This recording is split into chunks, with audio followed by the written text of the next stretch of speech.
આમ આદમી પાર્ટી માનનીય અમારા રાષ્ટ્રીય નેતા ગોપાલભાઈ, માનનીય પ્રદેશ મહામંત્રી મનોજભાઈની આગેવાનીમાં અમે 33 જિલ્લામાં આગામી 55,000 બૂથ ઉપર બૂથ નિર્માણના કામ માટે જિલ્લા, તાલુકા, નગરપાલિકા, મહાનગરપાલિકાના તમામ પદાધિકારીઓ સાથે મિશન વિસ્તાર અંતર્ગત અમે મિટિંગનું આયોજન કરેલું છે, જેના ભાગરૂપે આજે જામનગર અને બપોર બાદ દ્વારકા જિલ્લાના સંગઠન સાથે મિટિંગ કરીશું. અમે આગામી જે સ્થાનિક સ્વરાજ્યની ચૂંટણીઓ આવી રહી છે, એમાં મહાનગરપાલિકાની પણ 2026માં ફેબ્રુઆરીમાં ચૂંટણીઓ છે, જેને અનુસંધાને આ સંગઠન વિસ્તાર, મિશન વિસ્તારનો આ કાર્યક્રમનું આયોજન છે.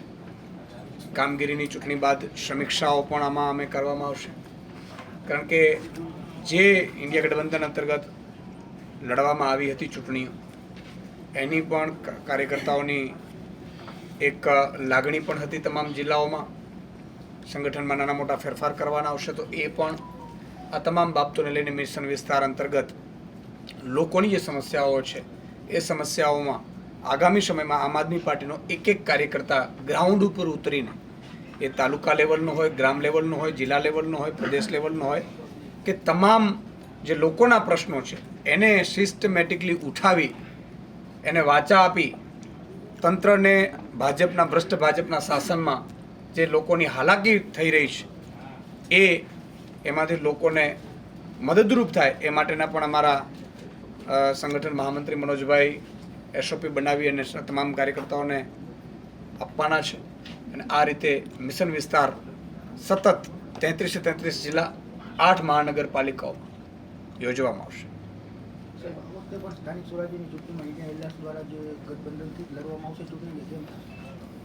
આગામી સમયમાં સમયાંતરે જે પણ શીર્ષ નેતૃત્વ જે આદેશ કરશે એ પ્રમાણે કાર્યવાહી કરવામાં, આગળની પ્રવૃત્તિઓ કરવામાં આવશે. પરંતુ એક વસ્તુ એ નક્કી છે કે ભાજપ હટાવો એ ખૂબ જરૂરી છે. ભગવાનની રામની જન્મભૂમિમાંથી ભગવાન રામે કમળને લાત મારી છે અને આખા દેશને સંદેશો આપ્યો છે કે તમારે રોજગારી જોતી હોય, મોંઘવારીમાંથી રાહત જોતી હોય, પેટ્રોલ ડીઝલના ગેસના ભાવોમાં રાહત જોતી હોય, તમને ભ્રષ્ટાચારમાં રાહત જોતી હોય, તમારે બ્રિજ સારા બનાવવા હોય, રોડ સારા બનાવવા હોય, શિક્ષણ સારું કરવું, આરોગ્ય સારું કરવું, તો મજબૂત, એક્ટિવ, તમને જે જામનગરના વાસીઓની સમસ્યાઓને વાચા આપી અને મજબૂત સંગઠનનો પણ વિસ્તાર કરે એવા શહેર પ્રમુખની પણ નિયુક્તિ કરવામાં આવશે. બીજું હું કહી દઉં કે જામનગરમાં ભ્રષ્ટાચારે ચરમસીમા છે પહોંચાડ્યું છે. અહીંયા ભાજપના નેતાઓ બેફામ થઈ ગયા છે. અહીંયા કાયદો વ્યવસ્થા છે એ કથળી ગઈ છે.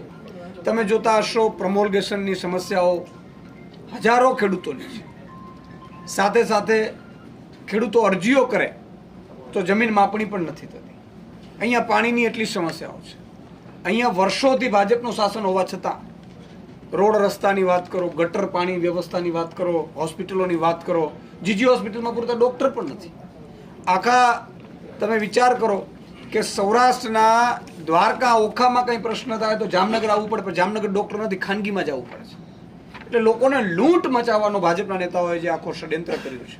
સારી હોસ્પિટલ નહીં આપવાની, સાંસદો ભાજપના, ધારાસભ્યો ભાજપના, મંત્રીઓ ભાજપના, નેતાઓ ભાજપના, કોર્પોરેટર ભાજપના, જિલ્લા પંચાયતના સભ્યો ભાજપના, તાલુકા પંચાયતના સભ્યો ભાજપના, ઇવન સરપંચ સુધી એ લોકો પહોંચી ગયા છે, છતાં પ્રજાના પ્રશ્નો નથી કરી શક્યા. ભાજપને એક જ કામ આવડે છે, ચૂંટણી કેમ લડવી, સામદામ દંડભેદ કેમ કરવું, લોકોને કઈ રીતે પરેશાન કરવા, ધમકાવી, ડરાવી અને 2 મત વધારે મળે એના સિવાય ભાજપને કંઈ આવડતું નથી. અને આટલા બધા પ્રશ્નો હોવા છતાં લોકોને પણ મારી વિનંતી છે, જામનગરવાસીઓને પણ, એકવાર આ કમળને લાત મારીને અખતરો કરો. તમને ન ગમે તો 5 વર્ષ પછી બદલી નાખજો. પણ આ ભ્રષ્ટ ભાજપના, અહંકારી ભાજપના, ભ્રષ્ટાચારના શાસનના આજે જામનગરમાં કોઈ બ્રિજ નીચે નીકળવા લોકો ડરે છે. હમણાં હું આવી રહ્યો હતો ત્યારે લોકો કહેતા હતા કે સુદાનભાઈ આ બ્રિજ, લોકો ડરે છે બ્રિજ નીચે ઉભવા માટે, પણ મજબૂરી ઉભવું પડે છે. ક્યારે ભાજપનો ભ્રષ્ટાચાર ગબડશે ને ક્યારે સ્વર્ગવાસમાં પહોંચાડી દેશે. એટલે આ લોકોને એક ડર છે. ખેડૂતોના તમે જુઓ ભાવની પ્રશ્ન છે જામનગરમાં. આખા જામનગર ને દ્વારકા જિલ્લામાં સૌથી મોટો પ્રશ્ન છે ખેડૂતોને ભાવ નથી મળતો. ખેડૂતોને સારું બિયારણ નથી મળતું, કોઈને ધારાસભ્ય સાંસદો મંત્રીઓને કોઈ પડી જ નથી. એટલે આ તમામ મુદ્દાઓને લઈને મારે પ્રજાને પણ વિનંતી કરવી છે કે આવો આમ આદમી પાર્ટીની જે વિચારધારા છે, કામની રાજનીતિ, તમારા ટેક્સના પૈસે જામનગરવાસીઓનો એક બાઇક ધારક 1 લીટર પેટ્રોલ ભરાવે છે રોજ તો 50 રૂપિયા ટેક્સ ચૂકવે છે. તમે વિચાર કરો કેટલા લાખો બાઇક હશે. તો એ બાઇક ચાલક મધ્યમ સામાન્ય ગરીબ અને લોઅર મિડલ ક્લાસ એ વ્યક્તિ 30,000 રૂપિયો કમાય છે, એમાં 12 થી 14,000 રૂપિયો આ ભ્રષ્ટ ભાજપના ખાતામાં ટેક્સનો નાખે છે. એની સામે મળે છે શું? હોસ્પિટલમાં આપણે જાતે જવાનું, શિક્ષણમાં આપણે જાતે જવાનું. એટલે બહુ સ્થિતિ ખરાબ છે. જામનગરવાસીઓને વિનંતી છે, જો છૂટવું હોય આનાથી, આ ગંદકીમાંથી, બદકીમાંથી.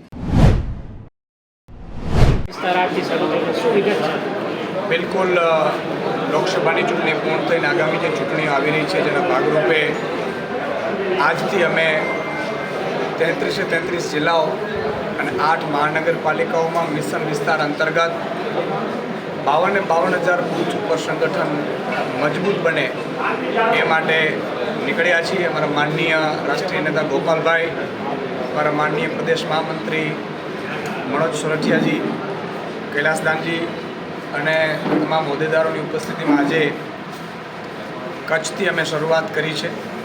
કચ્છોડો બારે માસ એ અંતર્ગત આજે અમે સંગઠન મિશન વિસ્તારમાં આજે કચ્છથી શરૂ થશે અને એ 3 તબક્કાઓમાં તમામ જિલ્લાઓમાં અમારા પદાધિકારીઓ છે, હોદ્દેદારો છે, આગામી ચૂંટણીઓ છે, ચૂંટણીઓને લઈને રિવ્યૂ થશે, કામગીરીના રિવ્યૂ કરીશું અને સાથે સાથે જરૂરી ફેરફારો કરી અને મજબૂત સંગઠન વધારે બને. કેટલાક લોકોને જોઈનિંગના કાર્યક્રમો પણ વિવિધ રીતે કરવામાં આ મહિના દરમિયાન કરવામાં આવશે.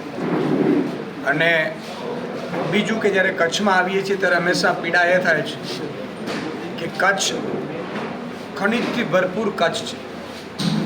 કચ્છમાં સૌથી મોટો જિલ્લો કચ્છ વિસ્તારની દૃષ્ટિએ, ગૌચરની દૃષ્ટિએ, પરંતુ અહીંયા ભાજપના મળતિયાઓ કેટલાક અધિકારીઓ ઉપર દબાણ કરી અને કેટલાક મળતિયાઓએ કચ્છને લૂંટવાનું જે કામ કર્યું છે એ બહુ જ ચિંતાજનક છે. આજે કેટલાક આંકડા અમે તપાસી રહ્યા હતા.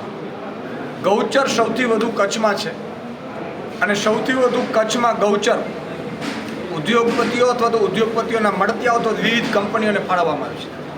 સામાન્ય રીતે ગૌચર ફાળવી નથી શકાતી, પરંતુ ભાજપના મળતિયાઓ વર્ષોથી કાંઈક એમની જ સત્તા આવવાની છે ખબર છે એવા વહેમમાં 30 વર્ષથી લૂંટવાનું ચાલુ રાખ્યું છે. અધિકારીઓને ધમકાવે એટલે અધિકારીઓ ગૌચરની જમીન ખરાબાની બતાવી અને જમીન આપી દે છે.